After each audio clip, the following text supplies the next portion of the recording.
What's up, guys? I come to you today on Memorial Day. This is the day that we remember all of those who paid the ultimate sacrifice for the freedoms of our country. And the reason that I wanted to come to you today is to remind you that we need to remember their sacrifice. Thank you to all the veterans that served that are out there. And we need to be vigilant on protecting our rights. Now, as of the time that I'm making this video, we are hearing some things come out of Washington, D.C. that we again find ourselves as gun owners, as a gun community, having to defend ourselves and our freedoms. Our freedoms should not be questioned. Today is the day that we remember those that paid the ultimate sacrifice for our freedoms, and we do not need to compromise those freedoms and basically casting their sacrifice aside like it didn't really mean anything. And that's exactly what happens when we compromise our freedoms. Unfortunately, those that are doing the compromising are members of our own government, and that is unacceptable. I think that it is a travesty that we are finding ourselves again having to defend our freedoms from the very people that took an oath to protect our freedoms. Okay.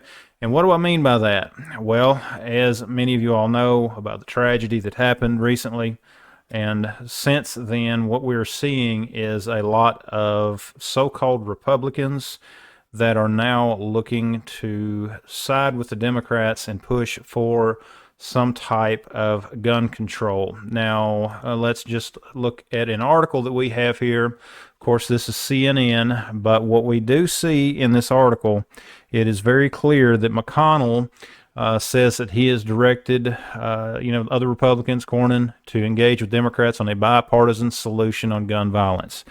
I'm sure that what we see here is just another example of how much that the establishment party, and I mean establishment party including Republicans and Democrats, but particularly the Republicans, what we see from establishment Republicans is they are not actually advocating for anything anymore. They do not actually go to promote our freedoms. They simply just slow down the Democrats. Now, the Democrats basically will push for things, and the Republicans will give them what they want, especially the guy that we have on our screen here, Mitch McConnell, but they will not actually take things where they need to go, the direction that they need to go. They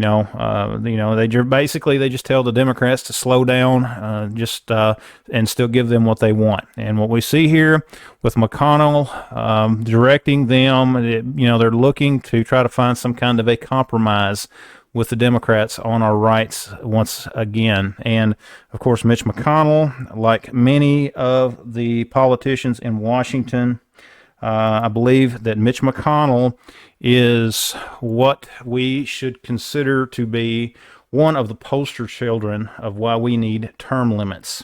Him, Chuck Schumer, Nancy Pelosi, a lot of these people that have been up there in Washington, D.C.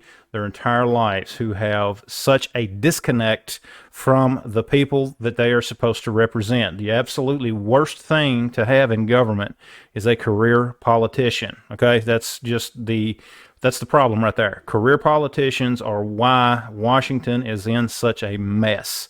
It is why we find ourselves again trying to defend our freedom against those that want to take our freedoms.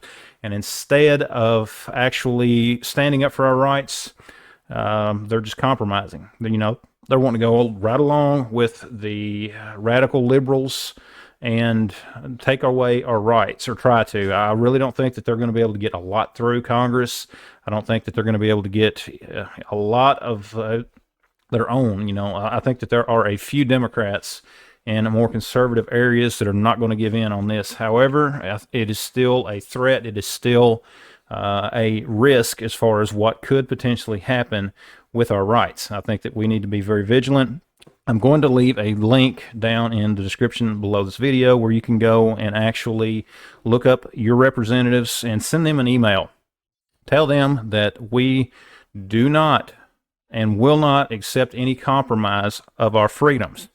Or, the Second Amendment means what it says, shall not be infringed. There again, go down to the link below, contact your representative and let them hear from you. We need to be responsible enough citizens to actually communicate with our representatives and tell them no. And on top of that, something else that I wanted to bring up.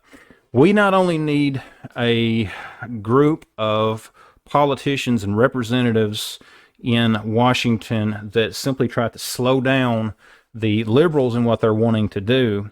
We need a group of politicians that are actually going to advocate for our freedoms and actually repealing some of these unconstitutional laws that we have in place currently. Okay, why do we not hear any representative come out and say that they want to repeal the NFA, that they want to get rid of some of these so-called gun laws, some of these insane laws, these loopholes and things like that don't do anything to protect anyone. They're just a hassle.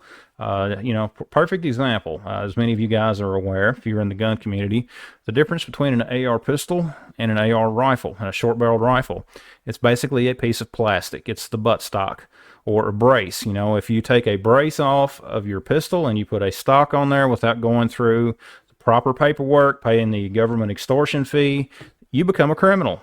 Okay, they take your rights from you at that point.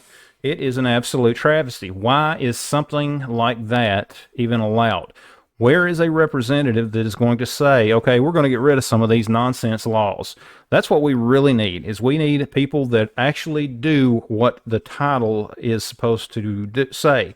Represent us, represent the gun community, advocate for folks who want our freedoms, who want some common sense when it comes to some of these crazy laws that they put in.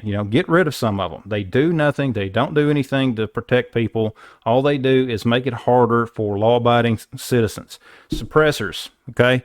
Because of all the garbage out of Hollywood and everything else that goes on, why are suppressors so difficult to get? That's something that should be very easy to get. And the reason that they are so difficult is because of the NFA, because of things that shouldn't really exist. I think that we really should get rid of the NFA, in my opinion. But guys, this is just a little bit of a rambling video, but at the same time, just remember, folks, go down to the links below, contact your representative, let them know that there is to be absolutely no compromise on our gun rights, that we will remember their vote come this next election, and we not only don't want them to compromise, we actually want them to step up and start removing some of these nonsense laws that are on the books. Anyways, guys, thanks for watching. Be sure to share the video. Check out all the links down in the description. Visit my website at boomsticktactical.com, and we'll see you next time.